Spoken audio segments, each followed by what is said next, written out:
Welcome to the Country Hipster Podcast. My name is Paul. I am the Country Hipster.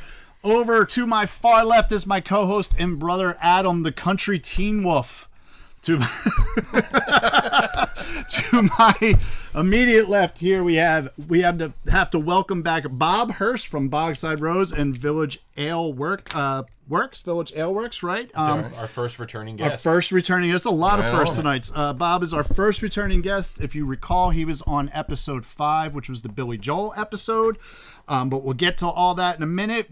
But most importantly, we have to welcome the man to my right, Mr. Tom Bernhardt. He is the official bartender of the Country Hipster Podcast and the Ottsville Record Garage, which means one thing and one thing only. Tonight is a booze and vinyl episode. So let's give it up for our special guest first. Yeah, all right. So good times. All right. So real quick, I'm gonna just get some fucking business done real quick. Our theme song, The Unholy Four, Dirty Knife. Check them out on Spotify and Instagram and Bandcamp and wherever else you can find The Unholy Four. And also, I have some shows this week. Tonight, Thursday, I'm playing at Dooney's. So if you're listening in the morning, come to Dooney's in Voorhees on 73 tonight. I'll be there from 6 to 8. Saturday, I am at the the Farmhouse, not the Fish House, different place. Farmhouse Tavern in Doylestown. I knew a girl that worked at the Fish House. Really? Yeah. Wow. Girl should have worked at the Fish House. No comment. Yes. And then Sunday, I am at Wycombe Vineyards in Furlough here in beautiful Bucks County. So, yes, I am drinking water. I'm on my detox. So that's life right now.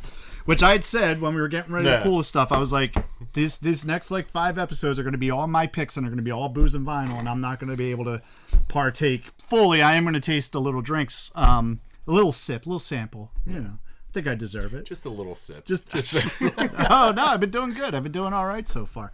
So, you said you had some stuff that you found. Oh yeah, those warts on your way here. Yeah, I found like I said in the last episode, it's not herpes if it's everywhere. Yes. Then it's herpes. Yeah. Yes. No, just to reiterate how country Paul's house is. Driving over here, I had to stop and picked up a 6-pack and a bag of ice. On the way back, I drove past a very large truck that was pulling a very large trailer with an obscene amount of haystacks on it. Yeah, yep. The ones that are it's hanging off the side and shit. Yeah. Yep. And then as I'm pulling, I'm coming down Paul Street and I'm about to make the left into his driveway, and I stopped because coming on the opposing traffic was a very large fucking tractor pulling what I can only describe as a combine. Is that the big farming equipment combines? Okay, yeah. That's one of them. It's a big fucking, fucking tractor with a dude with a mesh back hat. So, yeah, it's country as fuck. I told you, man, there's a reason it's the Country Hipster Podcast, you know? I've gone from being the fattest hipster in Fishtown to the country hipster, and I think I like being the country hipster a little better. You get to see more stars. More stars, yes. Right. So, all right, so since we have our official bartender here, give me that book there. We do have our Booze and Vinyl Volume 1 here, and we have some drinks that are going to go along with the album that we're here to discuss, and that is Beach Boys, Pet Sounds. As you can tell, we have our Hawaiian shirts got on. Beach attire on. I got my PBR party hat. You know, Adam's got his Michael J. Fox Teen Wolf sunglasses Adam's on. got Katie's glasses on. Yes, so we're good. So, Katie or Katai's? Katie's. Oh, it's my Katie's. Okay. All right. As I was coming down the steps, I was like, can I borrow these? She's like, she looks back and she's like, oh yeah. So originally we were going to try to do this in the kiddie pool. We got a kiddie pool for Regina. But that just didn't happen. Just a lot of logistics. I mean, I think it was hard enough just trying to get together the Hawaiian shirts. It's hard enough fitting 4 people at a table, let alone finding a place for this table to now go so we could put a kiddie pool in its spot. That's true. Yes. I mean, there is a lot of room here in the Ottsville Record Garage. What do we say we're up to? Like 20 acres within the garage itself? Yeah. You know, even though I live on a 3-acre property. Yeah. So, you know. So before we drop the needle, but first we got to talk about this book. I have to do a quick review here. of Booze and Vinyl, and that is for our lawyer's sake. And this is very, very nice. We're going to be talking in depth about pet sounds. But before you drop the needle, you need to cultivate some California vibes with the beach blanket and some coconut lotion. What are you doing with the coconut lotion there, Bob? Mind your fucking business. I know, right? Yeah. I thought that was a secret. To go all out, flank your bed. He outs me right away. I You know do. what I mean? What the heck? Flank your bed with potted palms and serve your lover these drinks with tiny paper umbrellas. So I don't know. That sounds horrible. Do you want to? Did you bring tiny umbrellas? I did not bring. You paper did not umbrellas, bring. I'm sorry. Oh, damn. All right, so we're going to be making 2 drinks here. Do you want to get started on that first Absolutely. one, Tom? All right. I'll need that. There you go. He will need the book. I'm making multiple of these, right? Yes. Yep. Got it. Well, you're going to be drinking one. So, so while Tom's getting set up, so Bob, what have you been up to since you've been on the Country Hipster podcast? Well, playing shows. Been having a pretty decent summer, I could say. Okay. Down the shore mostly, but a few shows up in PA. Nice. Yep. Nice. And yeah, it's and I'm brewing still. Mm-hmm. So Village Ale Works, and I know that we have collabed. Yes. So we'll be. Hot dog water is coming. That's right. We'll be. Bob and Paul's hot dog water, to be more specific. That conjures up all kinds of images. Yes, it does. Yes, it does. We're gonna make little labels and shit like that. So, so you were not down with my idea of brewing, like making some hot dogs and then putting the water into the fermenter. No. But you did come up with another cool idea for our hot dog water, where we're gonna put cocktail weenies in some of the bottles. Oh, okay. Yeah, it's like the worm. But Yes, it's with the hot dog. worm. It's the worm, but worse. You got to figure out whose hot dog is that. Is that Paul or Bob's hot dog that's hit me in the mouth right now?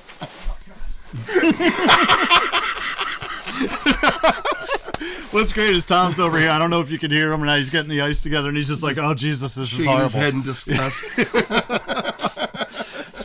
So Bob, Yeah. when you were on the Billy Joel episode, I know you found it life changing. How much has your life changed for the better, hopefully, since being on the Country Hipster podcast as our first return guest? Yeah, well, I could say that.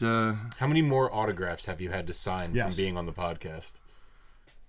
We have a very large following in Germany. Absolutely. Germany. Have you been to Germany since you've been on I've the not, episode? I've not been to Ah, Germany. see? If you went to Germany, they'd be like, "Oh, you were on the Country Hipster podcast."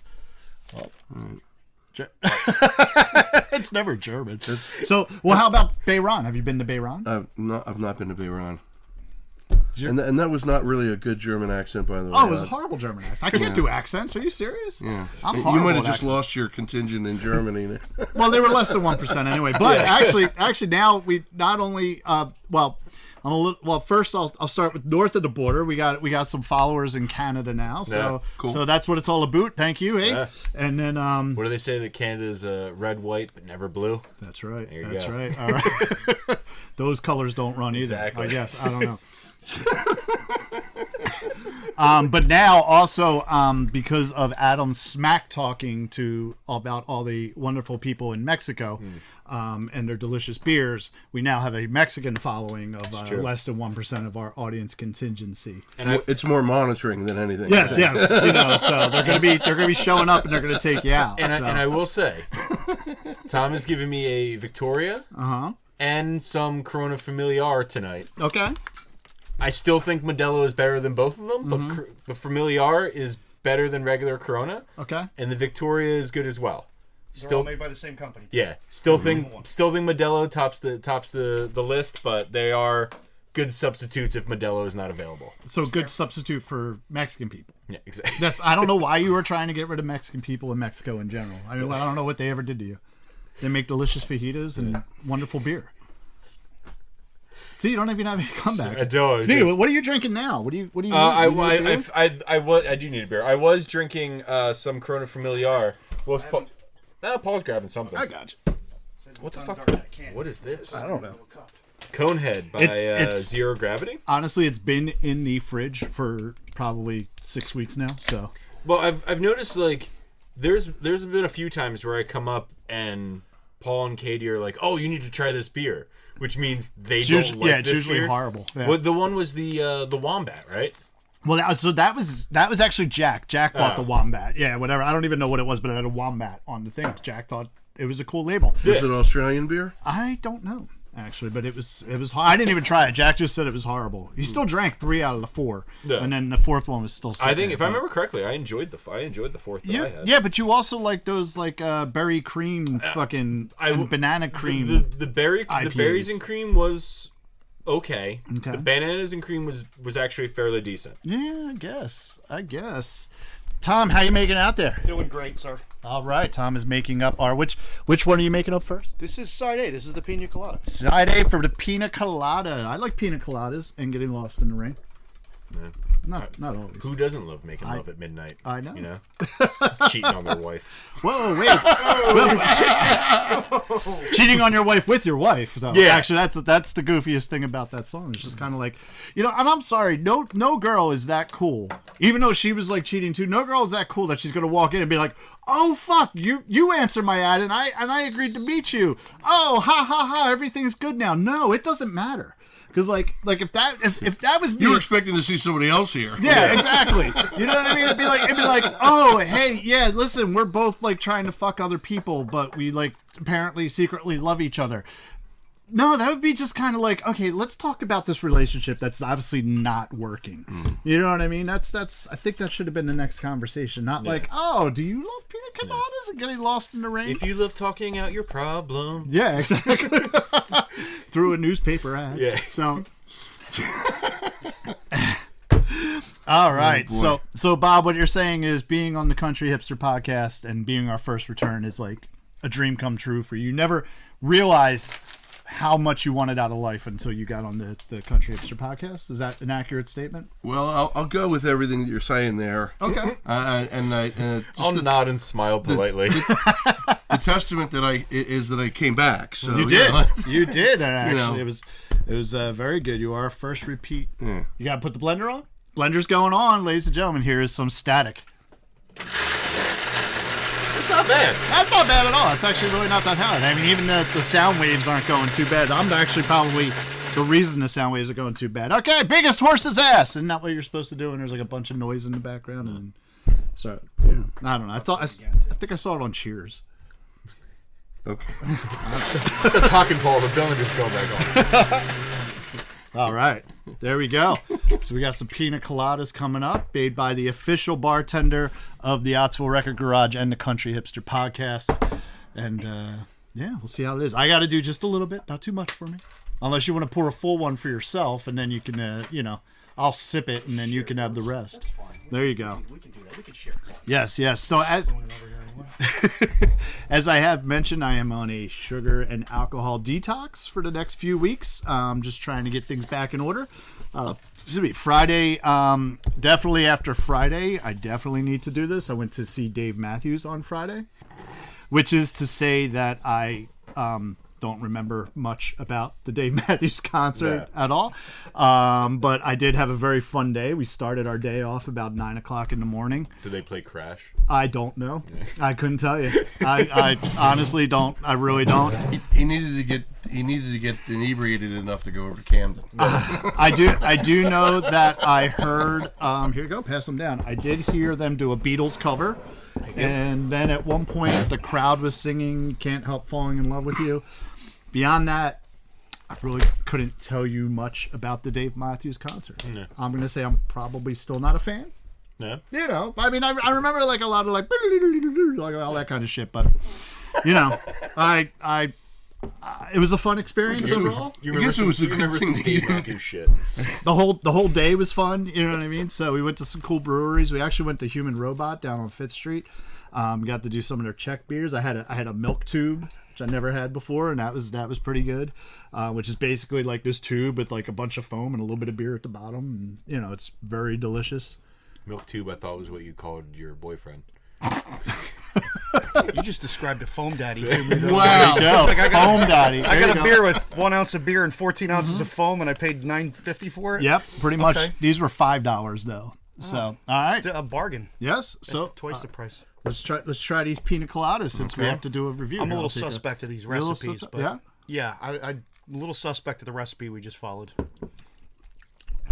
You could have used the straw, Paul. No, it's all good. It's not bad. I mean, I'm not a huge this isn't my style of drink, but it's not terrible. Tastes like a pina colada.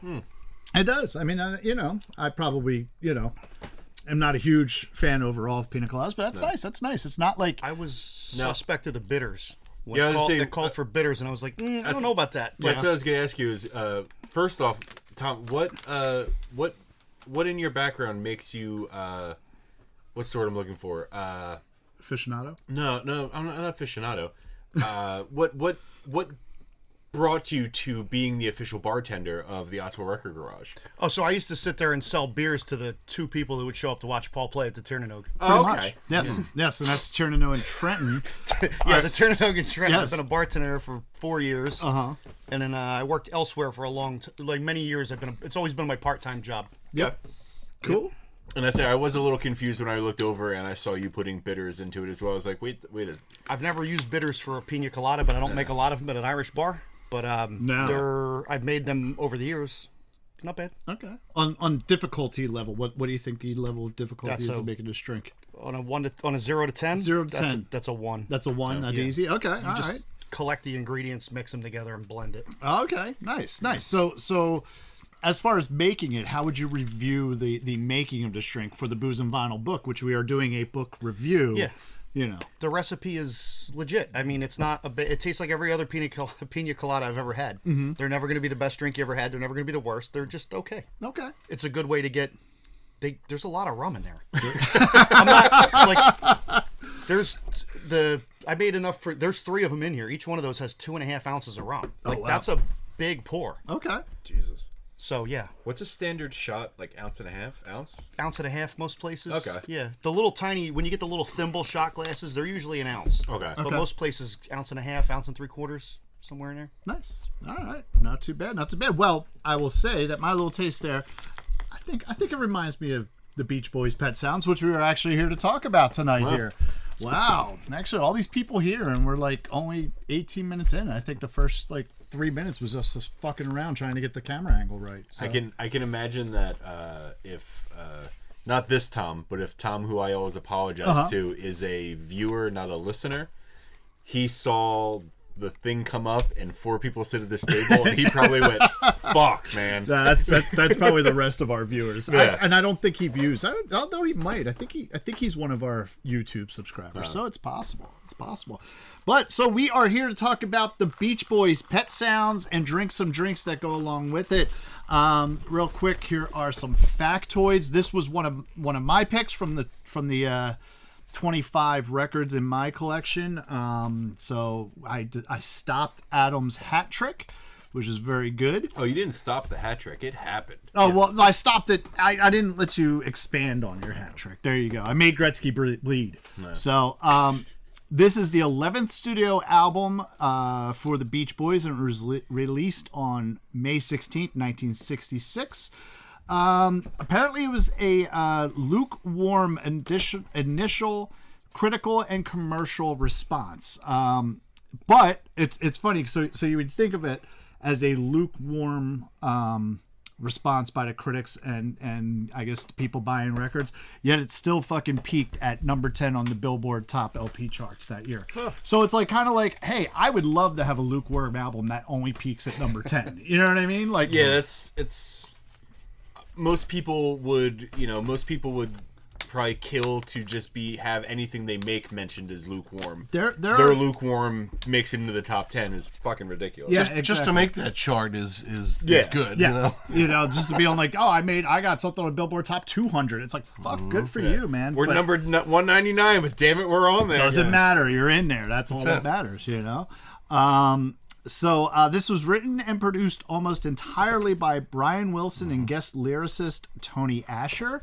Honestly, this should have, and they do kind of mention it. I don't know why this is the Beach Boys' Pet Sounds. It should just be Brian Wilson's Pet Sounds. For all intents and purposes, this is a solo album that he put together that was inspired by marijuana and a newfound spiritual effervescence that combines pop, jazz, classical music, that was difficult to pull off live, mainly due to the amount of musicians. So they didn't really. They tried to tour this, but it didn't go really well. And apparently, it was very The expensive. Beach Boys couldn't play it because it was played by the wrecking crew. instead. Exactly. Couldn't fake a big band. They didn't when you were record on it stage. at all. Yeah. You know, hard It was Brian in the studio while they were away on tour. Yeah. That's what it was. Nobody packed a bike horn to make those weird sounds. Yeah. Did, Right. did you ever try to tour with a goat? It's not fun. What have you done with the goat? I've toured with it. You've toured with a goat. Taking them cross country, man. Okay. Did you ever play that game Goat Simulator? Yeah, what me and Billy thing's do, fucking crazy, what we do boy. behind closed doors is our business, and I would appreciate it if you respected it and not talked about it. Well, I am kind of concerned now that you are the country teen wolf, and I'm afraid of that you're actually going to rip that goat apart. And I mean, actually, not like proverbially. Figuratively rip that goat apart, you know? You know he's not going to respect it. He ousted me on the coconut oil right out of the gate. You know Hey what man, I mean? listen, Bob. I've realized I've known you for almost 20 years now, so That's right. I am gonna talk about your coconut oil and your fetish on the air. So part of the production and writing of this album by Brian Wilson was actually the indirect response to the Beatles' Rubber Soul, which was released in December 1965. And was Brian Wilson even called Rubber Soul a main motivator to Pet Sounds because he thought it was just a complete album.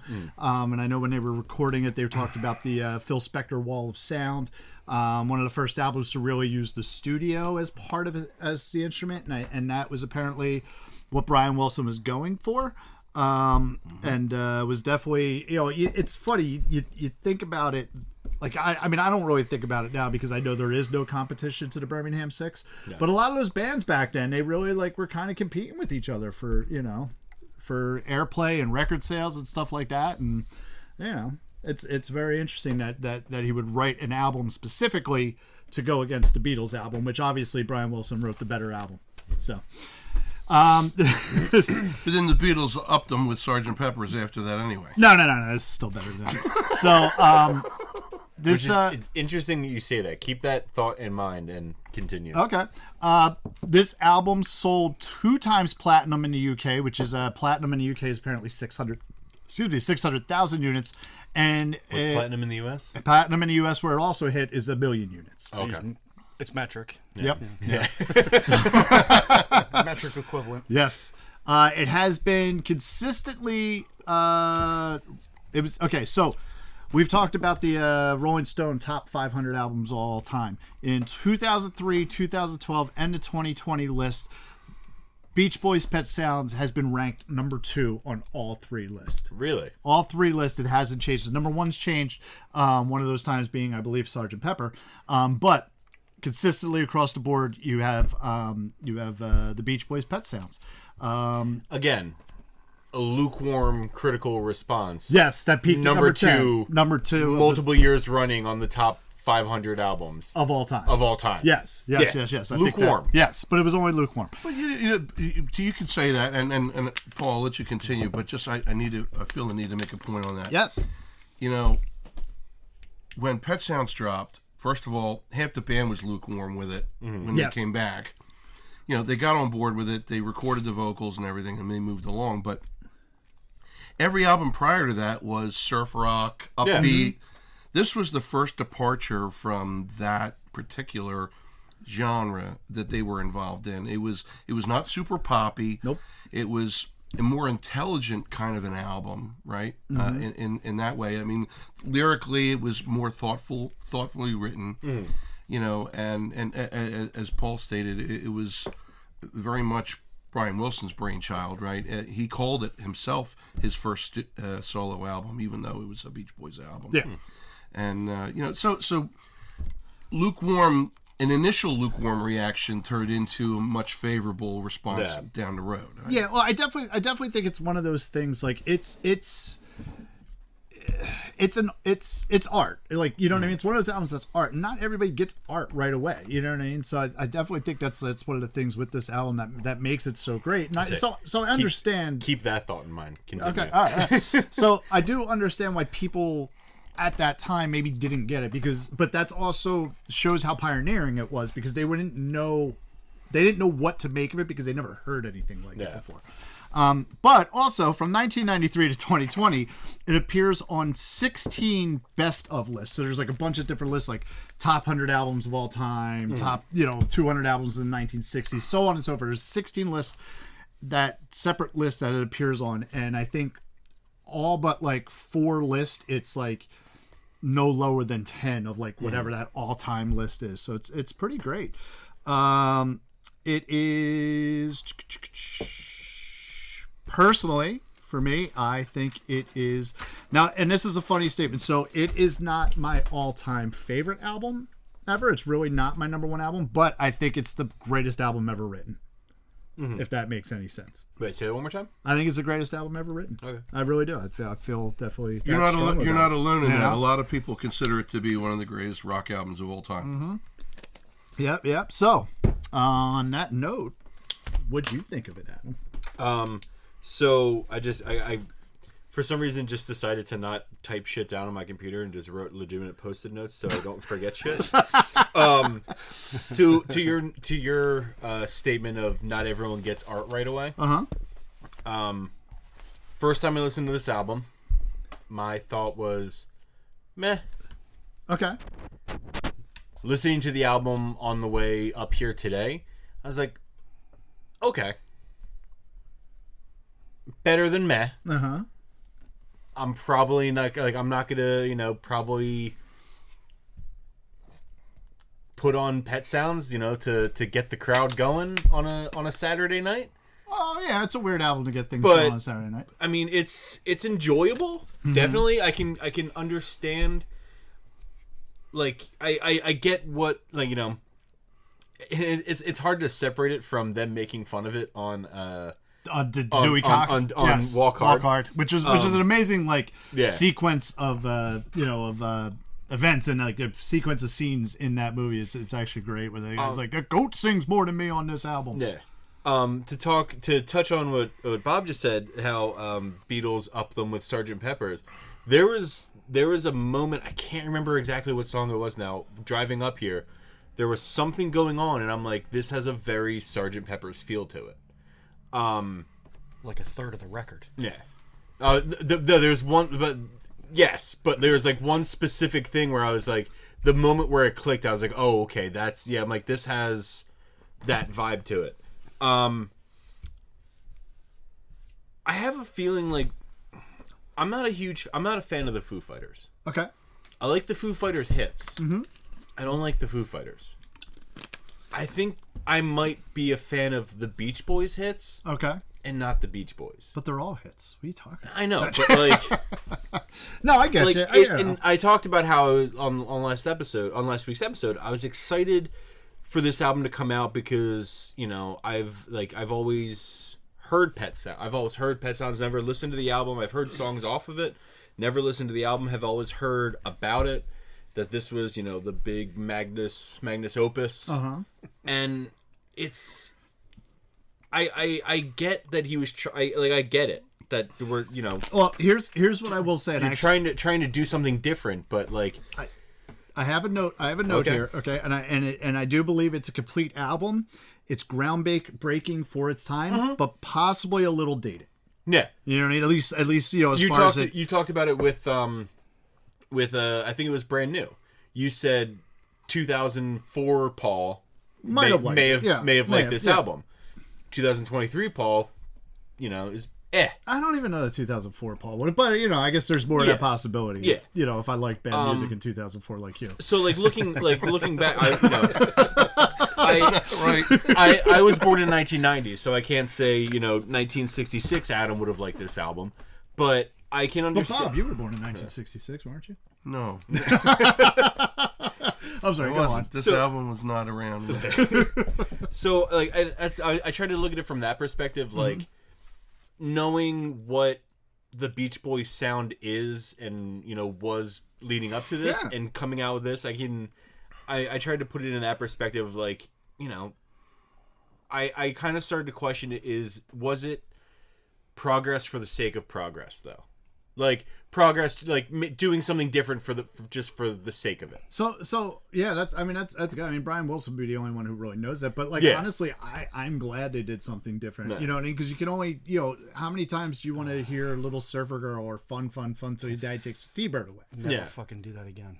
Yeah, you know what I mean. And so, like, I think you know, as a band, or at least as him as a musician, he definitely evolved to another level there. But you know, that's what I was curious. I was like, I like you said, I would probably, if I was in the Beach Boys, I'd probably get bored of shit of fucking, you know, everyone's going surfing, sweet, awesome. You can only everybody's going surfing. You can only do that so many days a week. Well, you can only walk hard so many days a week. Exactly. Too, you know? So I can get, like, the desire to do something different,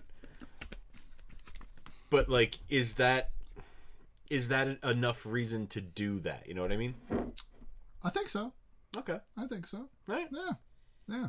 Like, no, why keep doing the same shit over and over no, again? You know what I mean? yeah, absolutely. Like, So, always like progress with it, but, like, it seems like some of the choices, like some of the things I was hearing in the album were, they're just like, hey, we got a guy who can play this thing. What's that? No one knows. Throw it on the fucking album because it's different. Yeah.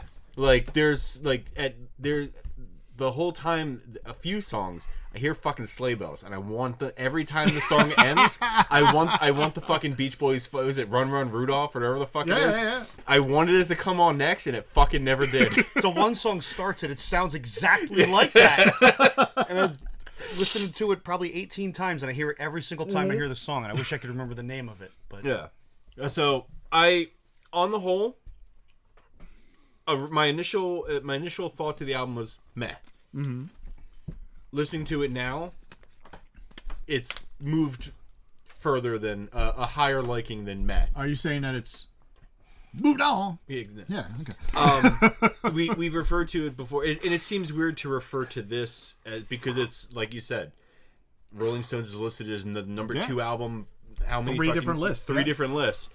This might be a fungus album for me. It could be. I might have to listen to this a few more times to really appreciate it.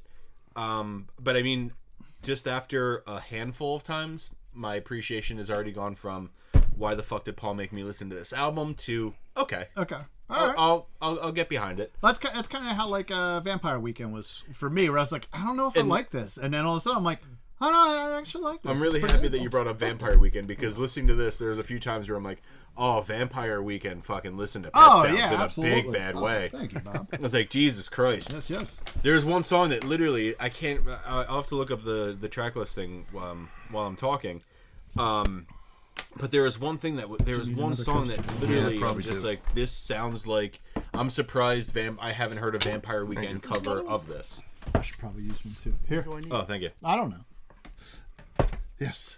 Why this? All right, the Wikipedia page for this album is too long, so I'm not gonna fucking worry. Oh, it's ridiculous. It's absolutely ridiculous. That's why, like, we could probably, if we really wanted to break down this out, we could probably do like 3 episodes. How long would you want a Wikipedia page to be for, like, the greatest album of all time? Right. I mean, It still doesn't need to be as long as it is. But it's pretty long. it is a 35-minute album, though. Yes. Yeah. Yes. If I'm not mistaken, it was Here Today, where while listening to Here Today, I'm like, oh, okay, Vampire Weekend needs to cover this fucking song because it sounds like it could have been off of their self-titled. Yep. Absolutely. So yeah, on the whole, it's growing on me. Okay. And I'm going to proceed to listen to it more and hope that it grows on me more. Cool. Much like those herpes. Exactly. All right. Bob, I have 2 questions for you. First of all, do you need a beer? I do. What would you like? We got a whole slew of Potluck surprise. Can you grab me one as well? Bob looks parched. Do you want to hand me that empty glass? Oh, I'll the set porch mine away rocker. for you. Porch Rocker is good. Okay. Or a bog. You grabbing Bog? Ooh, the bog. Give me empties. I'll get them out of the way for you. All right. He is such I a was going good to pour that bartender. in that empty, but Well, would you like it back? sure. All right. Because I dig the Yoda glass. Okay. Nice. Pretty sweet. So that is. I saw it out. Who's got the Vader glass? I saw the Vader glass in the mix. That might be for the next group of drinks. 'Cause Oh, it's not okay. on there. Right? Nope. Yeah, that's probably we have 6. I saw it somewhere and I was Maybe. like, oh, I like that fucking Been glass. used and gone. The last 3 are the ones This I is a brought. Radler. It's a Radler, yes. It's a Radler bog. Radler bog. Oh, I see what you did there. Yes, I see yes. what you did there. So that was question number 1. Did you need a beer? And question number 2 Yeah. is what did you think of the album, there, Bob? Well, I've been familiar with this album for a little while, I don't like shit with crushed ice in it. This is fucking annoying. but oddly enough, Okay. I'm sorry, continue. that's all right. He's really working that thing too. Oddly enough, I haven't really given it too many end-to-end listens in my experience with the album. I listened to Beach Boys as a kid because my parents listened to it. Right. Right, and growing up in the 70s,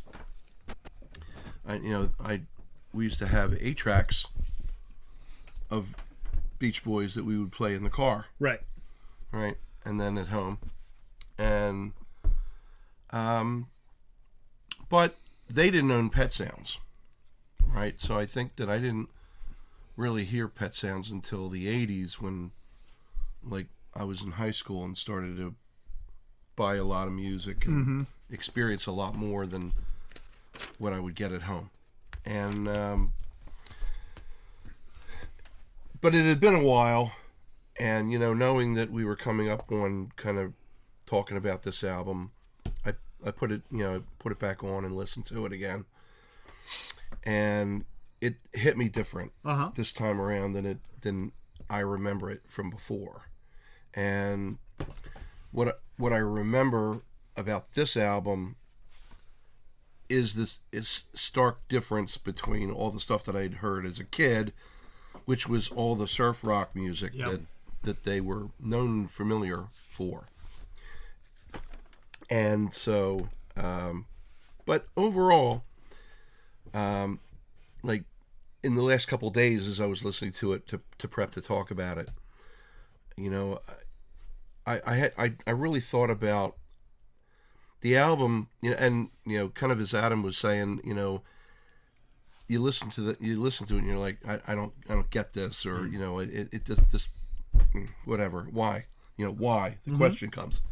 And why would you want to do something so drastically different than you were doing, just because, right? Is it just because, or are you really doing it for the sake of progress, or or what were you progressing by putting animal sounds and bike horns and xylophones and all kinds of other weird instruments that the one lone bongo. This was the first album that they used the theremin on. Mm-hmm. Right. This was before Good Vibrations. You pay extra for that. This was before Good You gotta Vibrations. smoke a lot of weed to bust out the theremin. One of my favorite lines in Walk Hard is like, unless you can like open up your minds and learn to play the fucking theremin. So and theremin was also involved in Bill and Ted's Excellent Adventure, if I recall correctly. Might have been. That was part of one of their, because they were tasked to, their music was going to bring peace and balance to the universe, and they were they're like, how the hell are we going to do that? Is that the second one? No, it's the That was first the one. first one? Okay. Yeah, and they were using the theremin and everything else, and people were running away. But getting back to that, the question, Rufus, by the way. right? Which one was Rufus? George Carlin. Oh, George Carlin. Yeah, I don't know. Fucking I haven't heathen. seen it. Oh, yeah. Wait. Jesus George Carlin. Christ. You got a drink for George Carlin? Yes. Yes. Rest in peace, Rufus. Be excellent to Okay, one but real another. quick. Oh, I got fucking water everywhere. I just spit everywhere. That's okay. Like, okay, so now and you're talking about your first experience of the, with the Beach Boys in general. My first experience with the Beach Boys was off of a Greatest Hits album. That's how I fell in love with the Beach Boys, because my mom had a tape of Greatest Hits tape, and I thought it was cool because the tape, like I could go to the one speaker and hear one thing and the other one and hear. It was the first time I ever heard, I guess, like real like true old stereo recordings and whatnot. But it was like, that was my first take of it, and as we say, it is a departure from their normal surf stuff, but not a complete departure. When you look at basically the first song, Wouldn't It Be Nice, and then you look at one of the later songs, God Only Knows. Those two songs, like, you know, they were on the Greatest Hits albums. You know, and they still are on the Greatest Hits album, and they fit with like the whole thing, and then followed by Good Vibrations, which was after this. But it all does kind of go back, like at least in, you know, theory, you have like 3 great songs that are departures from their stuff that actually fit in perfectly with all the original stuff. You're right. You're not wrong there. But what you have to look at is Brian Wilson, when he was writing these songs, like Wouldn't It Be Nice, for example, was written during the period that they were doing their surf rock stuff. Right. He wrote it then, and then because he didn't get his concept album together, which is what he was planning it for, he put out another album before Pet Sounds. Right, Beach Boys Today. Beach Boys Today, and he had already written Wouldn't It Be Nice? Which, by the way, a copy of Beach Boys Today will be listed on the Oxville Record Garage probably this week, because I know I have at least two copies sitting over there right now. Beach Boys Party was before Pet Sounds. Pet Party is what I'm thinking of. Well, I think I have Party that's going to be listed at OxvilleRecordGarage.com as well. In fact, we talked about on last week's episode, after we pulled this, I said there was a stack of records on the table when we were cleaning up to get ready. And I said, why does this dude look so much like Philip Seymour Hoffman? Philip Seymour Hoffman. Right there. May he rest in peace. Yes. Yep. And that's the exact album that you had, so yeah. Yep, there you go. Did you get that from Nick? I don't know. At this point, I'm not 100% sure who I got what from, and yeah, I'm very backed up here. Anyway, I'm going along on my point. It's okay. My whole point is, some of these songs weren't all written in a bunch and put out on an album. They were spread out. Some of these early, the ones you're referencing that sound a lot like or fit in with a lot of the older stuff that were hits, were written earlier than the other ones. Okay. Right? You'll find that those particular songs weren't ones that he necessarily partnered up with the other writer. Yeah, I didn't even look. I'm not even sure. In fact, it was actually Mike Love that was credited on Wouldn't It Be Nice, that he had to sue the band to get put on the credit album. Which didn't happen until like 1994 or something like that. Right. Yeah. So I mean, you know, so there was a little bit of, to say that Mike Love came back from their tour in '65 to find Brian Wilson had an album 80% finished, and said, "Here, you guys want to put some vocal tracks on this?" Well, and they were kind of, what? Well, to Brian Wilson's defense, I knew that Mike Love was busy having 20 illegitimate kids across the country, so he had time to work on the album. Weren't we all? Yes, right. But back to the point of, you know, the point of why would they do something as progressive as this and departure? And it's really not them; it was Brian. Why did Brian decide to take it in that direction and then kind of get them on board with it? And if you have to really look at some of the albums that were put out in that time by other artists. You know, for example, you mentioned that he was very big influenced by Phil Spector and with the Wall of Sound and with Rubber Soul from the Beatles, right? And that whole kind of late '60s time frame. If you look at other albums that were put out by other bands, you know, it was a very psychedelic time. There was a lot of experimental drug use going on, of which Brian was partaking in writing this album too. Yep. Right? He was very influenced with that. But, you know, some of the departure, you could say, kind of fits with some of the what other people were doing at the time. Right. Well, were they the first to do it, or did they follow him? Was it genre copycat syndrome, as I like to refer to? Well, I mean, I guess that's a good study in a timeline of how things came out. But you definitely know that in the late '60s. Now this was '66 that this album dropped. So I mean, the Beatles albums that came after that were crazy psychedelic came after that. Right, and you know, Zeppelin was also psychedelic in some fashion in their early stuff, which was '69, early '70s, right? If you listen to real early Pink Floyd, that shit's very psychedelic. You know, the Dark Side stuff. You know, I would probably agree if somebody were to say that they were the first ones to do it and the pioneers of that, maybe. Okay. But but I wouldn't say that it didn't fall out of the sky. Right. Okay. There was other people doing it on the scene, playing it live, whatever. And going back to your point of, they found it difficult to play this album live because, mostly because it was studio musicians that came in and recorded it. The Beach Boys themselves couldn't play that. Right. Do you know why they probably had such a hard time playing this live? Because Frank Capp, Richie Frost, and Jim Gordon. They were all dead. They're all they're three of the session musicians. That would be one reason. Frank Capp is credited as playing beverage cups. Richie Nice. Frost is credited as playing Coca-Cola cans, and Jim Gordon is credited as playing orange juice cups. Makes perfect sense. Yeah. I Yeah, mean, so the wacky it's hard to fucking sounds translate they that have to on a there. live show. but that stuff's available readily anywhere, right? Some counties you can only get Pepsi. You That's don't know. right. They have a different. You don't have an orange residence. cup specialist, Paul. So What we do have is a bartender here at the do. Oxbow Record Garage and on the Country give it up for Podcast. Tom Bernard. Yes, give it Whoa. up. Tom, what did you think of the album? Tom, you said you've listened to this album how many times in the past 4 days? So no, a lot. But Yeah. Paul messaged me maybe Tuesday of last week and asked me. He's like, "Hey, any chance you want to come over on Monday night and do we're gonna do a booze and vinyl? You want to come over?" I said, "Yeah, that'd be great." So I immediately started listening to the record. I had very little experience with the Beach Boys prior to this. I'm not a huge Beach Boys guy because I had only been really exposed to the hits, and I don't really give a shit about surf music.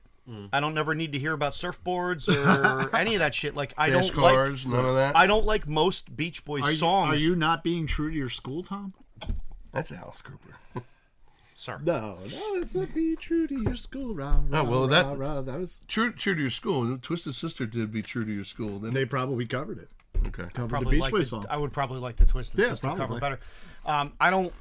I have very little experience with Beach Boys. My dad's a big fan. He was born in '46. He's right in the strike zone of this stuff. Yep. I don't really care for the surf music. I listen to the album over and over and over again, and every time I listen to it, the first time I listened to it, there were probably 6 songs on it that I fucking hated.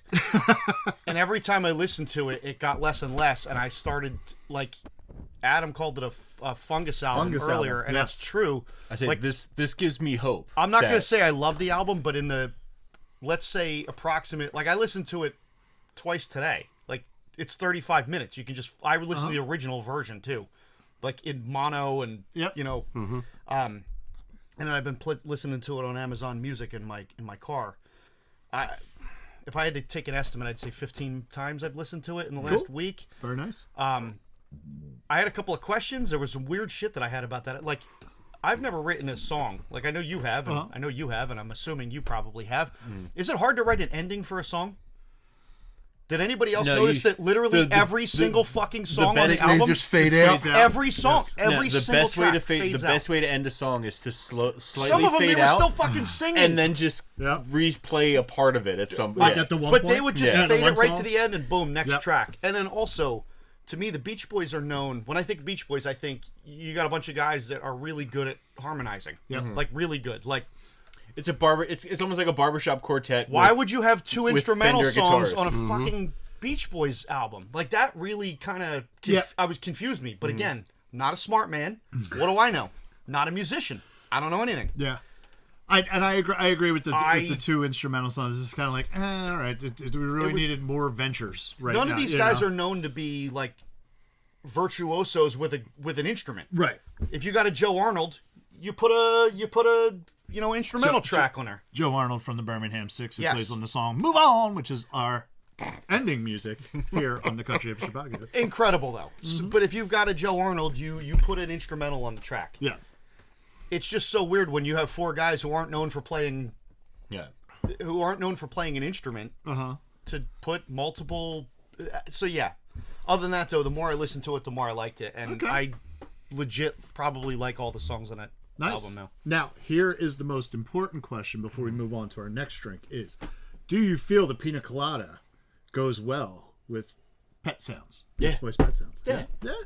I mean, just when booze in when you say Beach Boys, you just like, this is the kind of shit I imagine. That's what I drink on the beach. Yeah. You know, so This Beach is- Boys, Right? you know. You might get drink- your coconut lotion, you get your pina colada, you're like, ooh, I think what would go better with Think this of my drink is hot dog cocoa water. take your hot dog water. Oh, God. But, What album? Usually it's me who takes it too far, but Yeah. this is great. I love What it. album Yeah, pairs well thanks. with hot dog water though? I'm sure there's a few. Limp in our Biscuit, 25. chocolate starfish, and the hot dog flavored water.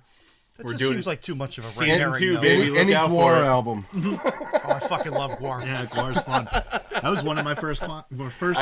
Was Guar. It's funny you mention that because I've been researching City Guar a Gardens in lot. Trenton. I've been Old researching show. Guar a lot in the past 2 days. Okay. I saw them like 6 times. I love guar. Yeah. I've only seen them the one time. I would Rest like in to go peace, again. Dave Brocky. Oh, Dave yes, Brocky. yes. Odorous Urungus. Yes. Yeah. The man. Rest in peace, Odorous. All right. So what is the next drink we have So the going next on drink. here? The next drink is a watermelon cooler. It's gonna what do you take me a think of few that? minutes while enjoy you it. guys do your thing. I need to clean It's not that bad. blender. I like the tartness. The tartness of the bog, guys, is very good. I remember me and Paul and I should say, we talked about on the podcast before, toured Trogs Brewery, and we were the only 2 people that signed up for the walk-in tour, so we kind of had a private tour, and at some point through the tour, they give you a beer right at the beginning, they walk you through the process, they give you a beer before it hits a certain stage. I can't remember what stage it is, I forget. but they give you they basically, like, before it gets its carbonation, you brew, so you might know better what stage that would be. Post ferment Yeah. prior to carb. Yeah, so they give you a beer in the process of being made in that stage, and the thing that they gave us was a cranberry porter, and it was really fucking good because it had that same, like, nice subtle sweet tartness that has, and I really fucking liked it, and I just like porters in general. So I dig Cape May's The Bog. Cool. I have had the bog before. Down in Cape May at the brewery. I had it in there as well. And it is very good. Yes. I was They actually mix that. They actually do at the brewery. They pour that one, not to plug the brewery, but they You can plug the brewery. Plug 'em, plug it. whatever you they, want. well, I don't need to. I don't have any interest in them, but Did you hear that, Cape May? Did you hear that? Bob Hurst says, "Fuck you, Cape May. I got no interest in you, motherfuckers." well, if they want to slide me a sponsorship, I'll talk about them all day long. But no, they poured the bog into a golden ale. And made it kind of like you remember that they used to have drinks back in the day. They called them dirty hose. What? Okay, so it was a Hoegaarden. It was a Belgian wit. Oh yeah, yeah. Hoegaarden, yeah. and they used to put framboise in it. Okay, right. Yeah, And- that's just what I thought. Like everybody was called it patty wax, but Well, Is what they were drinking. at every bar you'll find them, right? But it's another story. But instead of using framboise, they use the cranberry shandy. oh, interesting. Yeah, okay. and it was a good play on it, really. Nice. Yeah. Nice. I'm just looking at some more of these credits of the Of all the musicians on it. of the Wrecking Crew. There's like 4 or 5 different guys who have credits for timpani. Only one theremin though. Oh, What's a tack piano? it's like a really tiny piano. It fits on the top of The like little thumbtack? Yeah. No, actually, I have no idea what a tack piano is. Go It's sit, like how I talked with such authority go, about it. go Though? sit in the corner. Yes. Bass harmonica. I didn't know bass harmonica was a thing. Okay. It Not is, surprised. I know regular harmonicas. Yeah. They're bigger reeds. Yeah, it's just it's there's a fuck ton, like 1, 2, 3, 4, 5, 6, 7, 8, 9, 10, 11, 12, 13, 14, 15, I 16, know 17, Glenn 18, Campbell 19, was on that 20, album. Yeah. 20. There's 40 different musicians listed Yep. as the session musicians. So So as we get into this and we're talking about like all the different instrumentation and all that kind of shit and how hard it was to pull off live, I'll get into where I actually saw Brian Wilson perform Pet Sounds live. Did the whole thing. He toured with for it, the yeah. 50th anniversary. It was actually, it was November of 2018. I was supposed to go with Frank Daly, friend of the podcast, Frank Daly, and singer of Jameson Celtic Rock. And we got the tickets. We both had off the night. So he actually bought the tickets. And then Brian Wilson ended up having to get back surgery. So everything was postponed. Then when they rescheduled it, he had a wedding that night that he was playing, and I still had nothing because I generally have nothing. So I ended up, and this was more than a year before we actually like ever did anything. I ended up actually going with Katie. Okay. Yeah, my current wife. So it was like our unofficial first date, and really wasn't even a date because I certainly got none that night. But Hi, Katie. I can't wait till she hears this episode. Remember, kids, it's only a date if you get some. Exactly. But yeah, so we went and he did have he didn't have 40 musicians, but it was cool because there were probably like 20 musicians up on the stage with him. The funny thing was actually watching him just like at certain points, because he sat in the middle on like the keyboard. At certain points would just stop playing. Well, Which was kind of funny, or even stop singing and like push the mic away. It was like, was that the tour? Because I know that he had come around and toured with the Boston Pops. It was not that. It was not that tour. Because that was phenomenal. Yeah, that'd be pretty interesting to see that. No, it wasn't. It was not that. They did that at the Man, right? At that Man. At any rate, It would have been the Man Yeah, if probably they came the Man, through yeah. Philly. Yeah. yeah. So no, this was at the Parks Casino and their event center and whatnot, and it was phenomenal. Like they came out and they played like some Beach Boys stuff first, because the guitar player, who I think is Al Jourdain, he was actually touring with them. So they came out and they did a bunch of Beast Boys stuff, and then they went into Pet Sounds and played it like straight through, and then like ended it with more Beach Boys stuff like at the end. But they had Blondie Chapman was out there too. He did a couple songs with them. But I mean, overall, like I will say it is the first time I ever actually got like teary, like seeing someone play like music.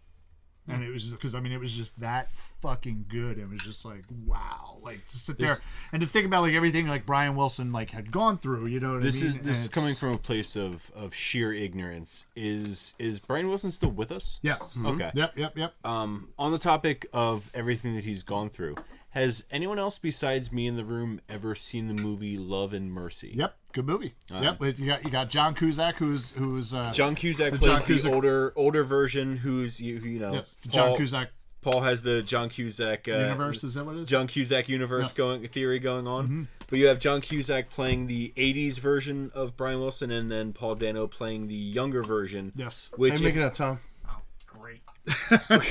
Which if I remember correctly, I remember sequences in the movie where they're recording Pet Sounds. Yes. Yep. I had no knowledge going into that movie about like the things that like was going on with him. Yeah. Is fucking crazy. Yep. And I watched this movie. I watched Love and Mercy, and then immediately after watching Love and Mercy, watched Straight Outta Compton. Nice. And joked that Paul Giamatti was getting typecast as the shitty manager. Pig vomit. Yeah.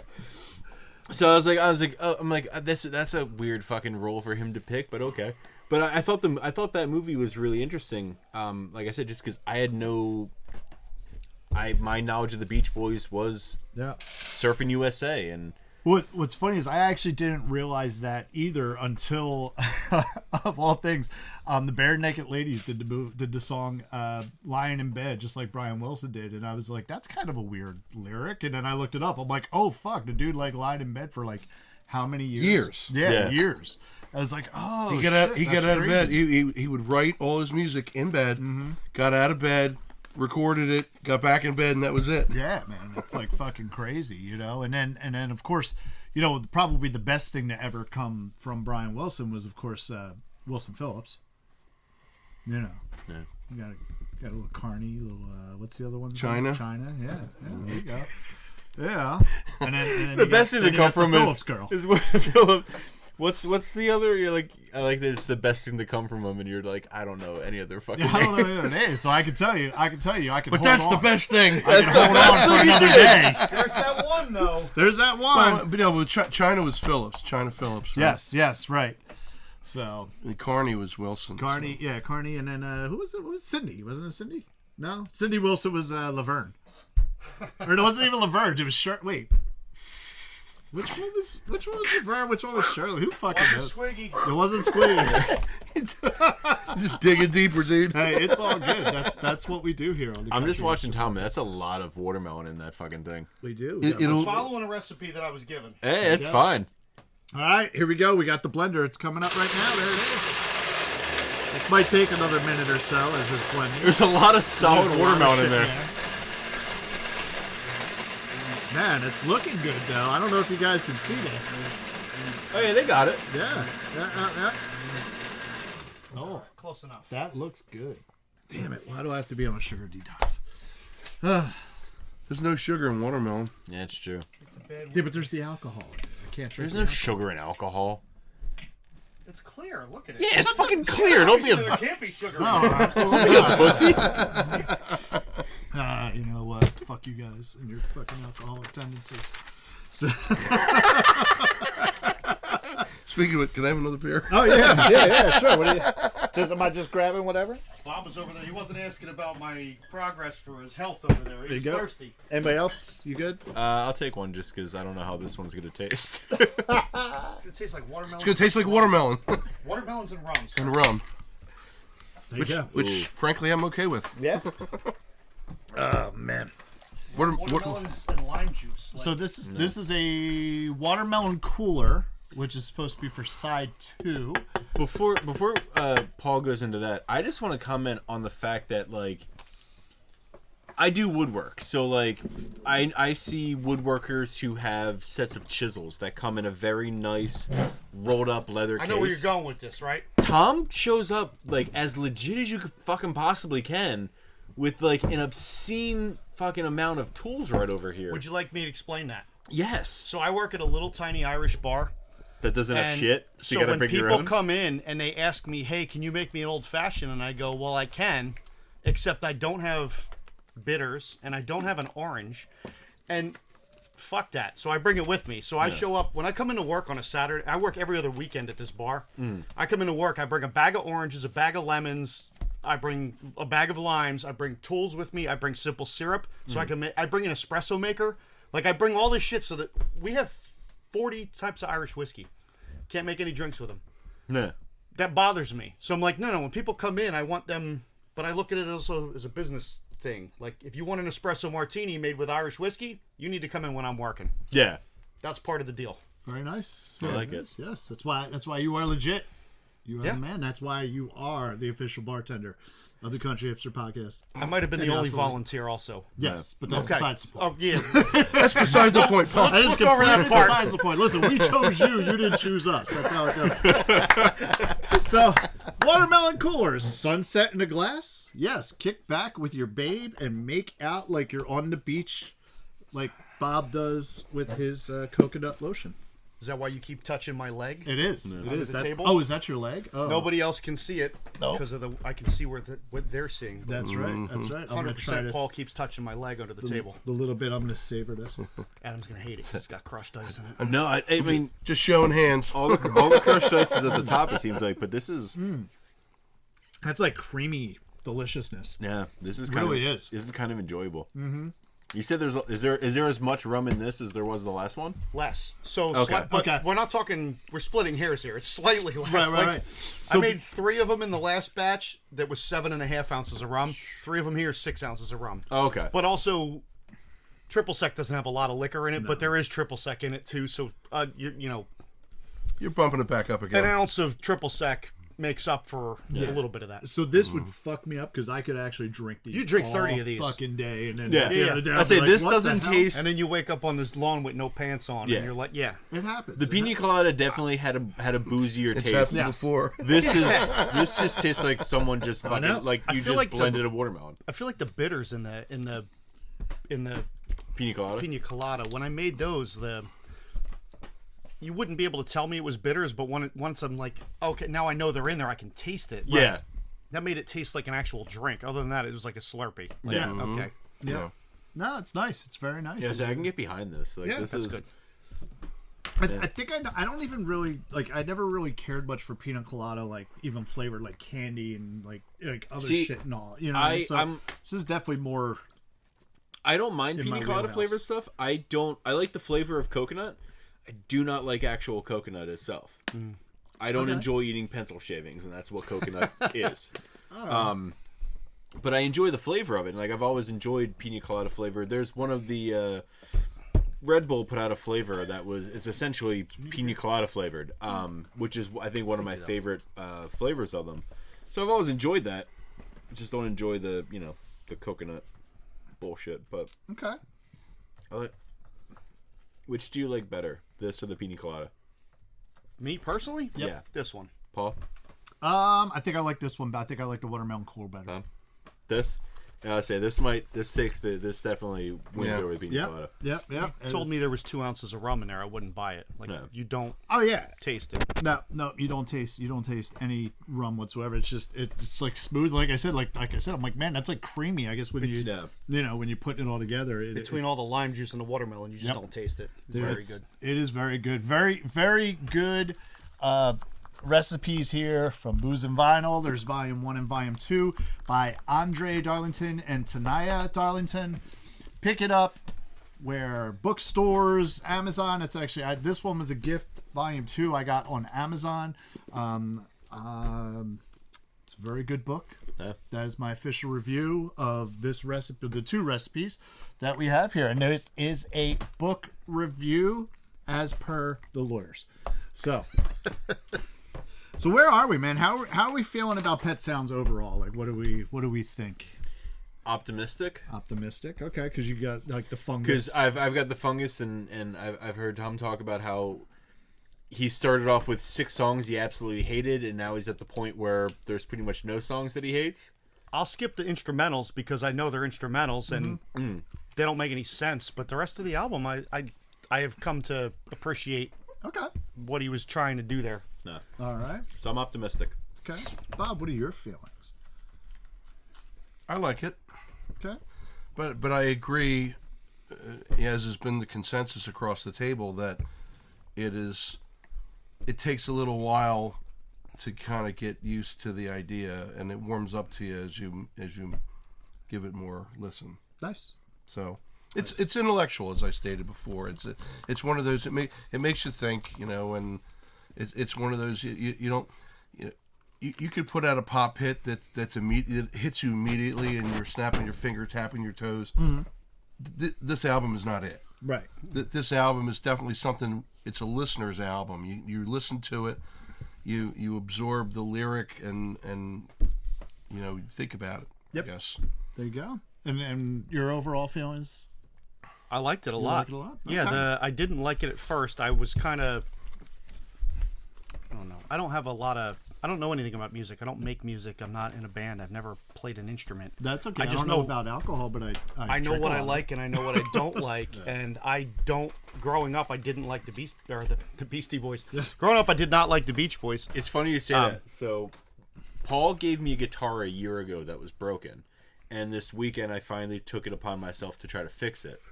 And because of this album, because we're going to be covering this album today, I played my favorite song on this. I learned how to play my favorite song on this album once I fixed and restrung this guitar.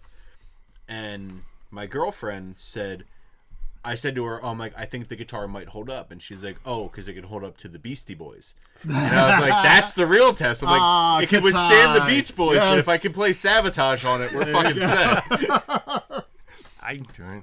Like I said Very nice. before, I had those questions, but other than that, like the more I listened to it, the more I liked it. And I think Bob mentioned that Bob was beating around the bush. What did Hannibal Lecter say about Buffalo Bill? He was his metamorphosis. I think that was the idea. Brian Wilson was writing these songs while he was like trapped in this pop band that he didn't want to be in, and this was like his opportunity. Okay, good. These guys are on tour. I'm gonna shed my bitches. I'm gonna cut some skin off of these size 14 bitch. I'm gonna make a human suit, and then I'm gonna be the real Brian Wilson. These guys are on tour. I'm gonna put the lotion in the basket, if you know what I mean. Well, they're gonna coconut lotion. The coconut lotion in the basket. You know, actually, I want to just say. It's not too often he's rendered speechless. I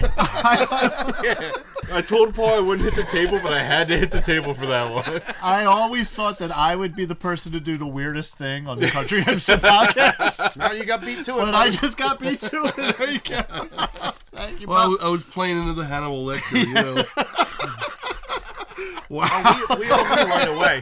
Guys, please watch this on video at the around the 1 hour and 10-minute mark. Yeah. Make sure you're checking that out. So, all right. So we know Adam is hopeful that his herpes goes away. Bob likes the album. Tom likes the album. But and we know that I think it's probably the greatest album ever written. But none of that matters. None of it. None of our opinions All of us are matter. poor schmucks compared to a 7-month-old. Yep. And that is the Regina factor. Is what does Regina, my 7-month-old beautiful daughter, who just had her first tooth cut through to the bottom, and the second one is coming through the top. What does she think of pet sounds? That is one cute little kid. She is, right? I'm pretty sure she's not mine. Adorable. So, but so here's what we're gonna say. I'll give it to you real quick. She likes it. Okay. She likes it. Okay. This almost went down as an indifferent. Okay. Because when I first tried playing it for her, I think she fell asleep right away. We didn't really get a good chance to listen to it. And honestly, because of how fucked up my week was last week, I had a couple shows in the middle of the week, and then I was gone all day Friday. My normal schedule with her got messed up, so I actually didn't do food shopping until Sunday, which is usually during food shopping is when I get the Regina factor because I take her with me. But I went on Sunday, so I got to go by myself. So I didn't get the Regina factor from there. So I'll say this, is that the other day, Saturday night, Katie and I were coming home with Regina, and she was cranky. And, we did have this on, and it was not soothing her. She was still cranky. But I don't think the album was what was making her cranky. I think it was the fact that she's 7 months old and it was past her bedtime and she wanted to be home. We did eventually put on Hairspray, which got her to chill out. Because that's what you go with, Hairspray or Little Shop of Horrors and shit. We have this whole playlist that's just hers. But at any rate, so we did get her to chill out. But she was still even a little cranky during that stuff.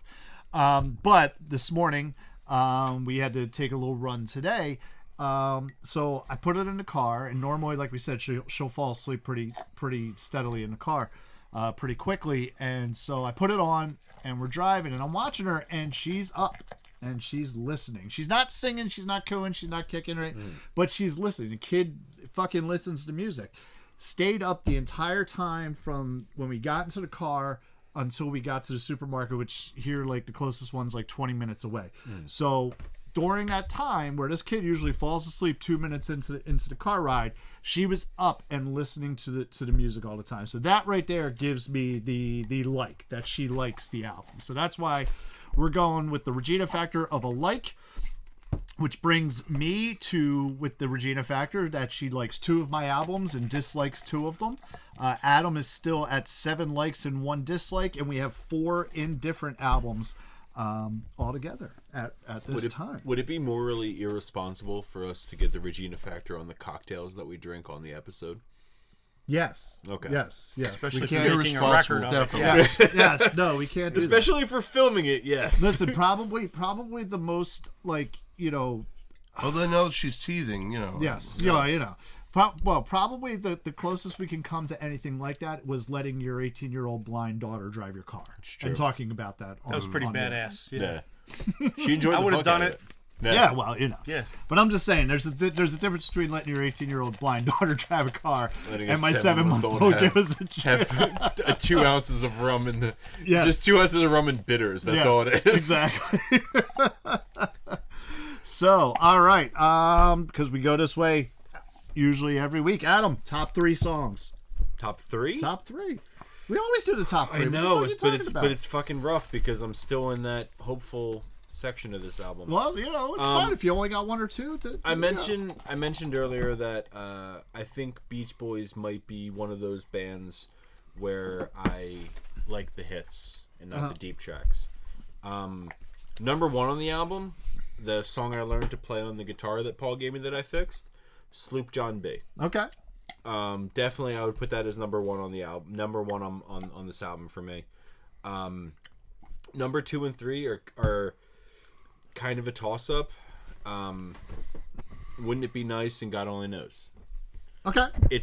I Stuck with the hits. it's the easy way out, and it's Not a wrong answer. No. yeah. But I do also kind of enjoy Caroline No. Okay. Caroline No might be knocking on the door to get into the top 3. Nice. But the definite top 3 would be Sloop John B, Wouldn't It Be Nice, God Only Knows for me. Cool. Bob, what are your top 3? You know, it's funny, only because I had such a different experience with Beach Boys than Adam. But I have the same top 3, Okay. and Caroline No being the 4th knockin', Look at that. right? Look at that. Me and Bob are twins. Yes. Maybe for different reasons, but interesting enough that his favorite album was the only cover on the album. Which honestly, I did not know until I just brought up the Wikipedia I mean, that's page not and really saw a cover, that though, Writers right? was It's like, traditional. yeah, Well, that's the- a traditional it's a traditional song. That's like song. doing It's a traditional Fields of song. Bath and Rye. Yeah. So it's a cover. But, I mean, If you didn't write it, it's a cover. sure, you're doing somebody else's work, but his is different than everyone else's. It's a... Well, it is. It is. It And is still they an rewrote arrangement some of- lyric. yeah. They rewrote some lyric too, but it's still taken from it. He doesn't take writing credit. No, for it's a it. traditional song from the 1600s, and I didn't know that until Yeah. maybe 10 years ago. Yep. Yeah. So I I mean, didn't know until 10 minutes ago. So that I like that that you being researched your work. Yes. that being it, my favorite song on that album is the only song that he didn't write. But he arranged the hell of a song there, you know. He did. Great job. Yeah. No, but no. I enjoy those 3. Wouldn't It Be Nice, Sloop John B, and God Only Knows has got to be one of the best songs. Yep. On the album, top to bottom, and you know, funny thing beyond that you know, during that period of time, Paul McCartney, who was also a big fan of the Beach Boys, as you know, they were mutual fans of each other back and forth. He said that God Only Knows is one of his favorite songs. Yes. Yep. So Cool. You know, not just on that album, but of theirs in general. So Cool. Tom, do you have a top 3? Absolutely. My going into this, I knew those 3 songs. Those were the 3 big hits. Mm-hmm. Actually, Caroline No was the other single they released, but I didn't know that because I don't think I had ever heard it before listening to the album. Sloop John B was always my favorite Beach Boys song, and it still is my favorite Beach Boys song. It's my favorite song on that album. I've always loved it, still love it. God Only Knows is probably the most beautiful song ever written. Love that song. I think That's the song I got teary at when I saw them, by the way. makes sense. that's fair. Yeah. I have a couple of them that would be for third. I don't have the same experience as you guys do with the first track on the record. I felt like that was kind of like whoever wrote that could have also, or probably also wrote half of the Britney Spears songs that are out there. Like if you listen to the song, I'm like, it's very poppy and bubblegum pop, like It weird, is. but it's a good song. Yeah. I think That's Not Me might be my third favorite song. Jesus Christ. Man, we are like all like in the same fucking area here, There's- man. This is pretty amazing, actually. There's, to me, there were like 3 songs or 4 songs that I really, really liked, and the rest of them were kind of like okay. Okay. There Right. wasn't anything Yeah. I hate. There's nothing on it I hated other than I you know what I said before. Okay, cool. So my 3 are Sloop John B, which again, that's probably my favorite Beach Boys songs. I've always loved that song. Think it's a great song. God Only Knows, and That's Not Me. Okay. Those are my top 3. So it's like funny how like we're all like kind of like in that same area. So consequently, least favorite song there, buddy. Adam, All right, for the so radio listening audience. I'm going to take the easy route in this. Tom mentioned it before. I already know where I have a split least favorite. Okay. Pet Sounds and the other instrumental. Yeah. So in an album that I was having, like, in an album that's taking me time to enjoy, don't put an instrumental track second to last song on each side. Right. So let's go away for a while. And Pet Sounds, take them off. You said it about on Manchester Orchestra. You said take Collie Sounds off, you get a solid 10 song album. You take those off, you got a solid thing. It's only a 29-minute album, I think, if you take those 2 off. So it's so when listening to it, we've mentioned before, I listen to all these albums on iTunes. So when listening to them, I'm trying to not only listen to them to try to figure out what my top 3 are, what my bottom one is, how I feel about the record, but I'm also listening to it to see where the natural progression of side A to side B is. If you're going to do an instrumental, if you're going to do 2 instrumentals, don't make them the second to last song. Right. Make them the last song on the side. All right. So I'm going to take the easy way out, and I'm going to have a split. Let's go away for a while on Pet Sounds. Okay.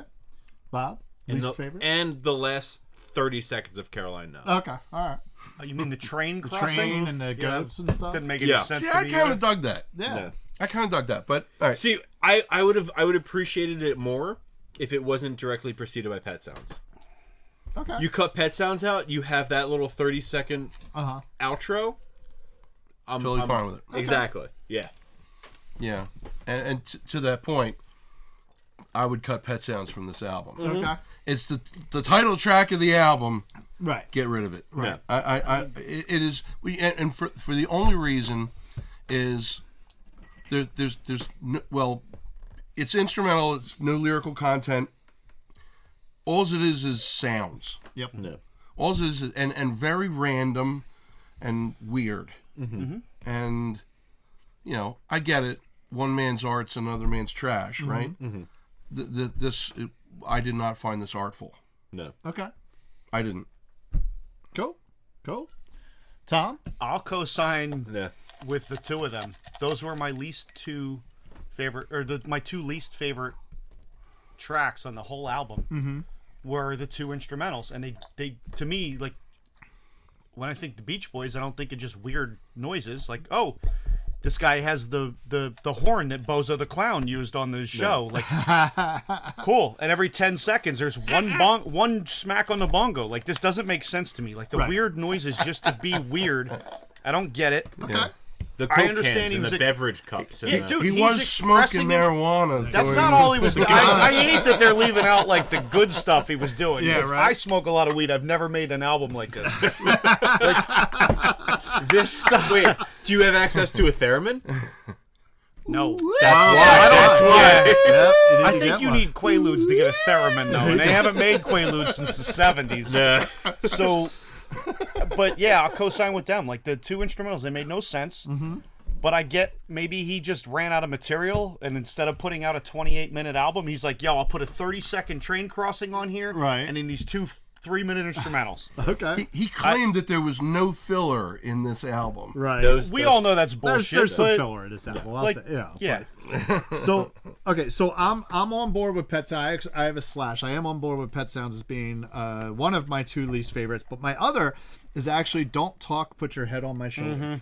Okay. And you know what puts it off for me honestly Fair. is the opening harmonies. If I wasn't gonna they're take- haunting yeah. and they just kind of like If I wasn't going to take the easy route, That would have been my what I would least take, favorite. yeah. Also, if I had, Yeah. if the other 2 songs had actual lyrics. Yeah. The 2 instrumentals were gimmies, though. Yeah. I mean, Yeah. you had to pick them. Yeah. And but if you didn't, if it was all lyrical songs that you had to pick from, Yeah. Don't Talk would have been. If the 2 would have been instrumentals on got there. axed from it, that would have been my pick as well. Yeah. Yeah.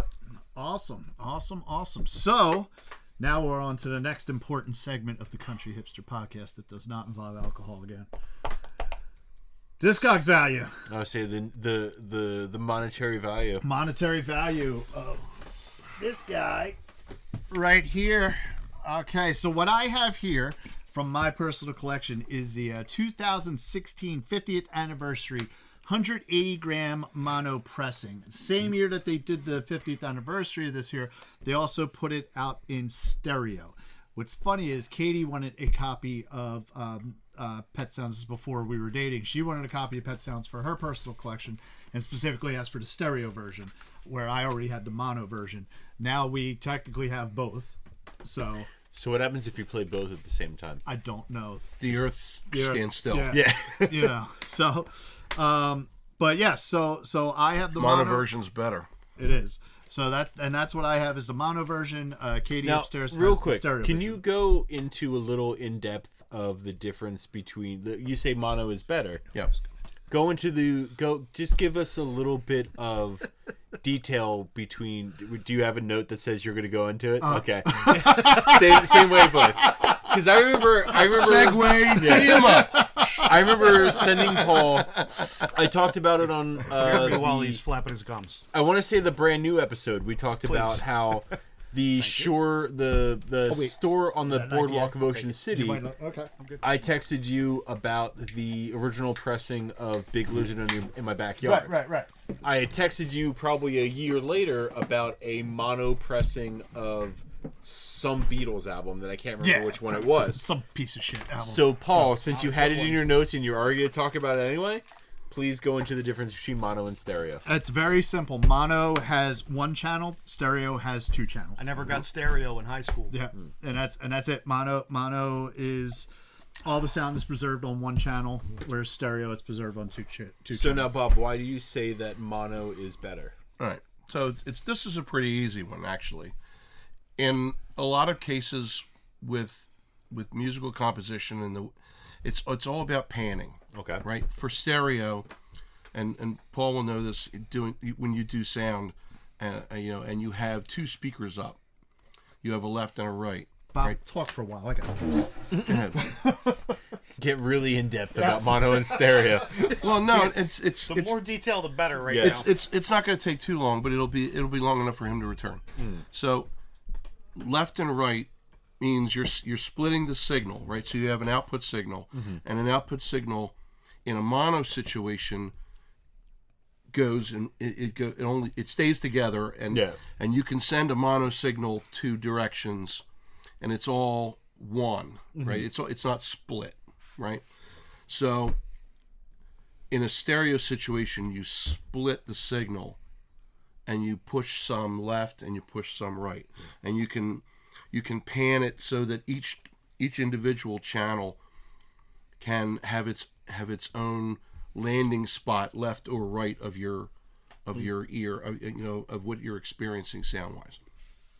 So whether it's in headphones, whether it's in speakers, whatever it is, you're gonna have left and right. What I imagine is in Bohemian Rhapsody, where Galileo, Correct. Galileo, And that Anyone- is Anyone who's ever listened to music in headphones knows what that stereo. Yeah. You hear it one side and the other, and it makes total sense. you don't hear it in both. One and, side. and some producers get creative and they'll pan from right to left, and you'll hear it in the one ear and then in the other. Yeah. I almost shit my pants one night on riding my skateboard home at like 10 in the morning or 10 p.m. at like I was maybe 12, and I was listening to.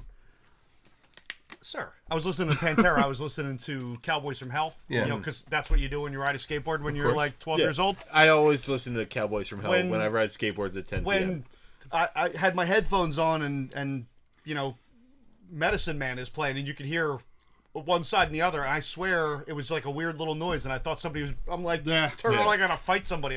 Almost fell to my death. Good times. But that's effective panning, right? So Very effective. So you pan left, you pan right. You can do that in a stereo situation because the signal is split. In a mono situation, the signal stays as a one whole element, and you can direct them all kinds of different ways, but it's a whole signal. wherever you go. And here's another thing too about like mono records, right, compared to stereo records, is that in general, mono pressed vinyl sounds better than stereo. And the way you can really tell, like if you put on a brand new copy of something stereo and mono, you're probably not going to notice that much in the difference unless you have your system set up specifically like that. However, if you take a shitty version of a record, one that has scratches and wear and all this kind of stuff on it, and you put it in stereo, all you hear is the noise and the pops. That's all you fucking hear. If you have the same thing in the same condition in mono, you can actually listen to the record and enjoy it because the sound is so much fucking better. Like and I've had that. I've had the same album with probably the same amount of wear that I've had in mono and stereo, and I can grade the mono better on the sound quality because it's mono. So yeah, so it does make a difference. You keep talking about the with stereo the sound splitting. In my experience, like my experiences with like Wi-Fi signal and like internet connection and shit like that, the more and more you split it, the more and more it degrades. So, well, do you get that or no? This isn't the same kind of thing. Okay, But digital didn't exist back then. no, I know, but like that's no, but actually, well, on an analog point of that, where actually you do see a difference. In that is the difference between an album that's 33 and a third and 45 RPMs. So an album that's 45 RPMs can generally only fit about 10 to 12 minutes of music per side. Album that's 33 and a third can fit about 18 to 20 minutes of music per side. The 45 RPM sounds better because it's less space. It's like taking, you know what I mean? Yeah. Like the grooves are, I guess, tighter, however you want to do it. But it does. If you listen to an album on 45 RPM and then listen to the same album on 33 and a third, you can tell a difference. You know, besides the fact that the 45 RPM is going to have at least 2 discs, where the 33 probably only has 1. yeah. So no, there are subtle differences to that, but that really still doesn't help my fucking value. So this album is actually still available brand new right now, and it's listed on OttsvilleRecordGarage.com. And my copy is probably a near mint copy, but as again, we grade everything at very good plus. It brings the value of my album to $21.44. We rounded up to $22, which brings my running total based on 7 records to $295, and Adam's running total, because of fucking Steel Train album, at $522 on 10 albums. So you are still to the good $227, but at least you haven't doubled me up yet. That's true. So Kicking your ass. he is kicking my ass because of one fucking album, man. And it's a piece of shit album. I heard you crying 3 seconds ago about this one's probably near mint. It probably is, but I just I want to know. mention You were real quick to point out that we're going to grade them all as very good. I don't know. Not only am I kicking his ass dollar value wise, Regina likes more of my shit more than you. That's 7 to 1. And that's the real. Yeah. That's the real Well, value we've discussed it. That is really the value there. It's like, you know, whose music does my daughter like? Paul, I think I like his records are theoretical value, right? Because nobody's buying his emo shit anyway. Some Right? of You know it what I is actually not even theoretical. It's ridiculous. It's ridiculous. Actually, what's funnier, because we talked about this on the Steel Train episode, is that I questioned who the fuck is buying Yeah. this out. Why is this value? Why is it I'm valued gonna so high? punch Adam right in the mouth later because Even- I've listened to more emo fucking music in the last like 8 weeks than What? I've ever listened to. That's what I said last week. The horrible thing about Adam getting his hat trick is that anybody who doesn't know us is going to like look up the podcast and be like, oh, this is for like an elder millennial who hates music. Old people who You know listen what to I mean? emo music. This is amazing. It's like, yeah, exactly. So, but the Steel Train album, the suggested retail it gave us, it's funny because of, you know, supply and demand and, you know, commerce and all that kind of shit. I actually, if I were to sell that record, would have sold it for more than what even the suggested retail was. And honestly, somebody probably would have bought it, considering Should there have were taken only his like, copy. I know, right? I should have. I would have. It is a beautiful record. I will say that. It I'm- looks beautiful. I'm half tempted to let you sell it yes. just to see how much you can get for it. We'll talk about that. Yeah. We'll talk about Does that. Ottsville That could be Record fun. Garage sell things on consignment? Is that what I'm hearing? Not really, no. But I mean, I mean, every time I come over, he gives me dinner yes. and beer. So That that's sounds like kinda, consignment That's to kind of me. consignment, right? It's barter consignment. Like, Hey, whatever, man. Yeah. So, we got to figure out what we're doing next week, huh? Yes. Okay. And- But first, before we get to the box of Mike, how is everybody feeling about Pet Sounds? Does anybody have anything that they wanted to add that they didn't get to talk about? Yeah. We're good. We're all in agreement. It is the greatest album ever written in the history of man, next to don't know about that, Birmingham but- 6 Move On. I'm hoping. Obviously, yeah. I'm hoping after I get as many listens as Tom has gotten in the past 4 days, that it might get there. Dude, it's a 30-minute album. I listened to it twice on the way here, and I'm Yeah, like, okay, second. cool. Well, he doesn't really prepare for the podcast. No. It's okay. Yeah, he made that very clear a couple Well, minutes no, ago. to his credit, he was on vacation. He's like, So. fuck that homework, man. I've been drunk for the past. He probably has. Yeah. Yeah. Hey. Listen, I wasn't a fan of homework when I was your age either. Yeah. Exactly. Back in the day, I didn't like homework either. I Yeah. get it. Right. All right. So grab the box of Mike there. So, Bob, Yeah. when you were on before for Songs in the Attic, Yeah. because you were the guest, we had you pick the following week's album. Right. Seeing as how you've had your chance to pick the I've next already week's picked album. one. Let I Tom. was gotta say we let do Tom- have two guests. This is the first time where we've I ever. would have deferred it to Bob because he could reach it from where he's sitting. Oh no, we got No, to bring we it down. bring We it- got to we bring mix it it down up. to you. Yeah, box of Mike comes down. Named well- after my brother Michael, What an honor. who I'm half surprised hasn't shown up since he is on vacation about 10 minutes from What here an right honor. Yeah. now. Yep. This makes me very happy to pick this up. There you go. I say put your favorite Rush album facing forward. Yes, whichever one is. As What long if as I it's don't not the have a bottom favorite one. Rush album? Then you're fucked. What if there's no good Rush album? Because they're only Rush albums. Then go. Yeah. Then go. Yeah, with, there's nothing on here that isn't Rush, so whatever. Okay. I'll take this one. All right. Oh, we that's actually pretty amazing because last week this Beach This Boys was Pet up- Sound Did you was pull number number 1. two? This is number 2. This is number 2. All Is it right. number 2 because it's a turd? I don't know. We'll find out.